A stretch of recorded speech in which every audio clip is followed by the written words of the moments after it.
বাংলাদেশ সীমান্তে যে কোনো পুশিন বা পুশব্যাপের বিপক্ষে বাংলাদেশ। স্বরাষ্ট্রমন্ত্রী সালাউদ্দিন আহমদ সচিবালয়ে একথা বলেছেন। তিনি জানান, সীমান্তে বিজিবি সতর্ক অবস্থানে আছে, তবে ভারত সরকার পরিচয় যাচাই করে তালিকা দিলে আইনি প্রক্রিয়া অনুসরণ করা হবে।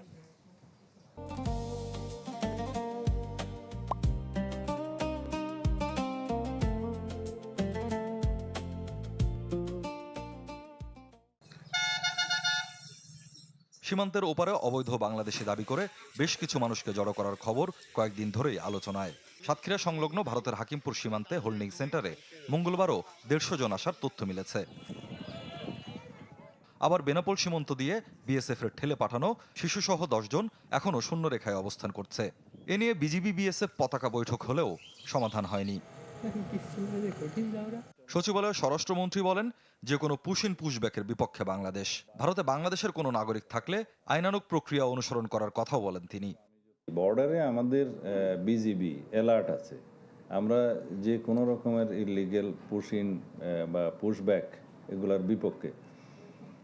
কিন্তু যদি বাংলাদেশের কোনো সিটিজেন কোনো কারণে হোক, যদি সেই দেশে যেয়ে থাকে, ন্যাশনাল আইডি ভেরিফিকেশন করে যদি কেন্দ্রীয় সরকারের তরফ থেকে সেরকম কোনো তালিকা আমাদের পররাষ্ট্র মন্ত্রণালয়ে প্রেরণ করে, তারা সেটা আইনানুগভাবে রিপেট্রিয়েশন প্রসেসটা ফলো করবে।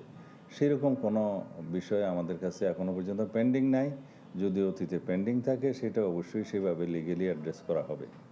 স্বরাষ্ট্রমন্ত্রী কথা বলেন সীমান্ত হত্যা প্রসঙ্গেও।